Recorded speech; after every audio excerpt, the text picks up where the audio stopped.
Today, we're diving into the EV battery materials space. We'll be unpacking 10 pieces of news, hopefully in under 10 minutes, from across the ASX lithium stocks, nickel, and graphite companies. There's been a significant amount of news flow. There's been a lot of insights. We've got some discussions about potential demand, pricing, offtakes, and commissioning of plants and everything in between. So sit back, park up, enjoy a cup of coffee or tea. We're not going to make you wait. We'll get straight into it, and it'll be concise and to the point, so I hope you enjoy it. Company number one, Allkem.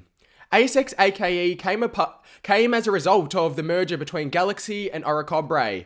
They've grown to be a globally significant producer, as we all know, $8 billion in market cap. But they recently provided their March quarterly update, which was quite a fascinating insight, especially on the back of another pricing update that they gave over the past few weeks.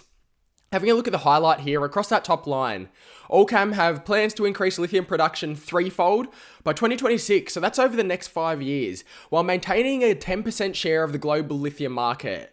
We all know about the demand forecasts to continue to grow moving forward, and this gives a bit of an insight into Allkem's potential throughput, as well as where they anticipate things could be in years to come. They provided some additional insights as well below the line about some of the other projects that they're working on, increasing capacity, trying to bring it online as quickly as possible, so obviously they can get exposure to the elevated lithium prices that we're seeing across the market. Coupling that as well, there was some insights recently with their pricing update, both on the carbonate side as well as the spodumene concentrate. They said that yes, of course, the past quarter there was an uplift in terms of lithium prices, but for forecasted June quarter, there was an even further lift in terms of pricing for contracts as well. So fascinating discussion. This is not isolated to only Allkem. Obviously, there's a range of different lithium developers and producers who are eyeing the market at this current time and seeing how they are able to fit within the supply chains. And then stock number two, it's Ladin Resources, an earlier stage company who's really undergoing an exciting exploration campaign at the moment. ASX LRS have recently just announced a transformational $35 million capital raising to expedite their lithium business in Brazil.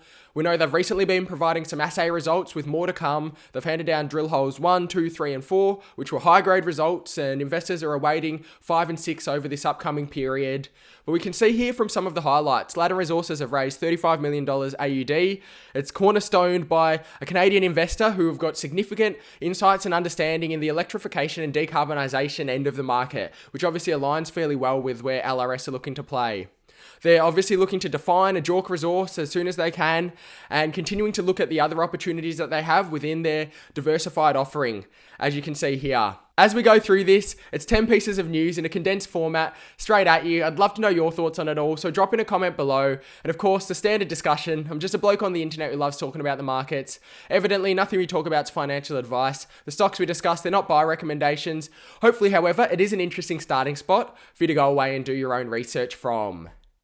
With that, stock number three, it's AVZ Minerals. ASX AVZ are developing one of the world's largest lithium resources. They've got the Monono Lithium and Tin project. They've soared above the $4 billion market cap level and were recently accepted into the ASX 200 benchmark index. The piece of news flow that AVZ just provided over this past period was, of course, investors have been awaiting the mining license being granted. This is one of the final sets of approval before they can finalise their BFS and then think about the opportunity to move into construction. So AVZ recently received a favourable technical opinion. This is a decision ahead of the mining license, but of course it has the ability to de-risk the pathway up ahead, and investors have been awaiting to see what the next steps forward are from here. As we discussed, the successful granting of the mining license will then allow AVZ to flow on to a bankable feasibility study. And if you are interested in more understanding about the AVZ Minerals story, we interviewed the CEO and Managing Director Nigel Ferguson, which we'll leave links to up above, as well as to our other CEO interviews on the channel that you can check out after this one. Moving across from the ASX lithium stock sector onto the graphite side, talking about Talga. Talga Group, ASX TLG, are looking to build out a vertically integrated supply chain, not just extracting graphite, but they're looking to go all the way downstream and produce anodes for electric vehicle batteries. We know that they've got a significant resource there, one of Europe's largest graphite resources, and they're undergoing a new 30-hole drilling program now on their Vittangi graphite project. And as you can see here, their managing director stated that the Vittangi graphite project is a world-class tier 1 asset. They're excited to drill and to support further expansion options. It is worth noting as well that this is on the back of another announcement from Talga over the past couple of weeks, where they have commissioned and now are into operations for Europe's first lithium-ion battery anode plant. Along with this allows them to facilitate qualification with prospective manufacturers and automotive customers. They mentioned that more than 20 potential customers engaged to receive Talnode C, their product, when it's going to be fascinating to see any insights that flow out of that in the coming months. And then stock number 5, sticking on the graphite side, but a little bit of a different lens this time, it's Syrah Resources. ASX SYR is around the $1 billion market cap size. They have recently approved an FID, a final investment decision, for a solar and battery system at Balama, which is their natural graphite project in Mozambique. What's interesting about this is, yes, of course, there's some operating expense savings and some benefits from that side, but more significantly, it speaks to the focus from many of these producers and developers to try and bring down the embodied energy of the resources that they're extracting, because this is becoming more and more important for OEMs and battery manufacturers as this move towards net zero and the decarbonisation trend picks up pace. And we can see this here with the Syrah Managing Director and CEO Sean Werner, who stated this project represents an initial step in reducing the global warming potential, GWP, of Balama and the Vidalia, which is their AAM, or their active anode material facility, which they're looking to bring online in Louisiana in the USA. And then stock number 6. Back to the ASX lithium side now, onto the lithium stocks once again, it's Pilbara. ASX PLS has been one of the pioneers in the lithium sector with the uplift over the past couple of years. They obviously have pioneered the BMX auction as well, which has given some insight into pricing in the space. But they're looking to go further downstream. Obviously, they're producing spodumene concentrate at this stage. But their announcement recently was that their JV with POSCO has now had the remaining deliverables closed and the transaction has been completed. Of course, this JV, of which Pilbara will own 18%, is to construct and operate a 43,000 tonne per annum lithium hydroxide facility. This will be in South Korea. POSCO is based in Asia, and they anticipate that commissioning of this facility is expected from late 2023. As you can see here, with the bottom line as well, participation in this JV supports Pilbara's strategic objective of becoming a fully integrated lithium raw materials company. And I think that builds on some other discussions that Pilbara are having. They're exploring the opportunity midstream as well with another ASX company, Calix, and they're developing a scoping study to see if they can support potential in the value-added path beyond just spodumene concentrates for their projects. On to the nickel space now, moving around the EV battery materials supply chain. IGO Limited. ASX IGO is a company that has nickel as well as lithium resources actually, so it's not moving too far away from the lithium side. They're around $10 billion market cap, and for what's happened recently, it's worth understanding the context that IGO in Western Areas had an acquisition agreed to in 2021, but now due to the uplift and the volatility in nickel prices, you can see here that there is now a revised or amendment of the scheme of arrangement. This revised scheme consideration recognises the additional financial value that's generated by Western Areas, another ASX nickel company, as a result of the higher nickel prices, as well as the improvement in nickel price forecast over the short to the medium term.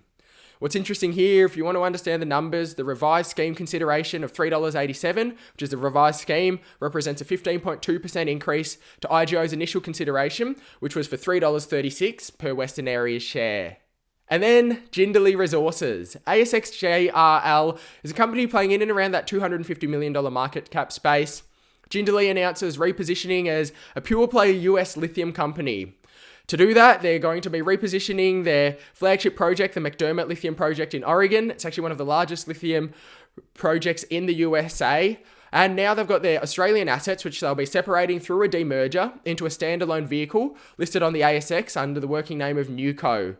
Of course, there's a range of different companies that have been demerging out and focusing on their core assets. They believe that this demerger will allow Jindalee to focus their efforts and obviously their resources exclusively on the acceleration of exploration and development activities at their world-class McDermott Lithium Project, which, as we mentioned, is one of the largest lithium deposits in the United States. And then Core Lithium, a bit closer to home now, ASX CXO, they're going to be bringing online the next Australian lithium production. They're in construction at the moment for their flagship lithium project, and they're looking to come online into production at the back end of 2022. But they recently acquired a new Northern Territory lithium project near Finniss.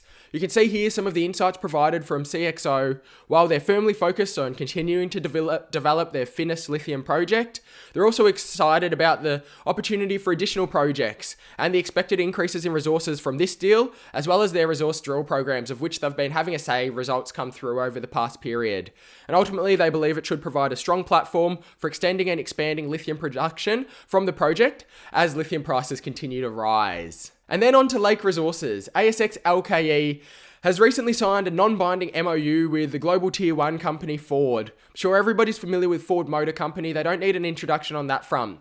But to understand what the non-binding MOU is, and it's worth noting it is non-binding at this stage, is there's an offtake proposal for approximately 25,000 tonne per annum. That's around 50% of their base case for their stage 1 at Kachi, which is going to be 50,000 TPA. They signed a similar non-binding MOU with Hanwha, the Japanese company, a few weeks ago.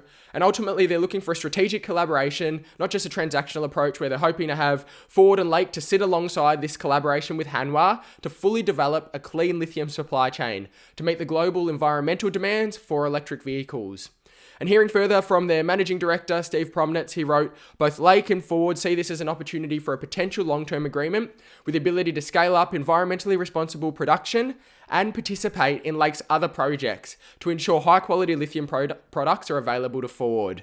If you're interested in hearing more from Steve Promnitz, Lake's CEO, we've got some other CEO interviews with him, as well as some of the other interviews from companies we've discussed today that you can check out after this one. If you enjoyed the video, like, subscribe, turn your bell notifications on, feel free to share it out. Hope you have an amazing Easter, and thank you so much for joining us. For now, stay well and happy investing.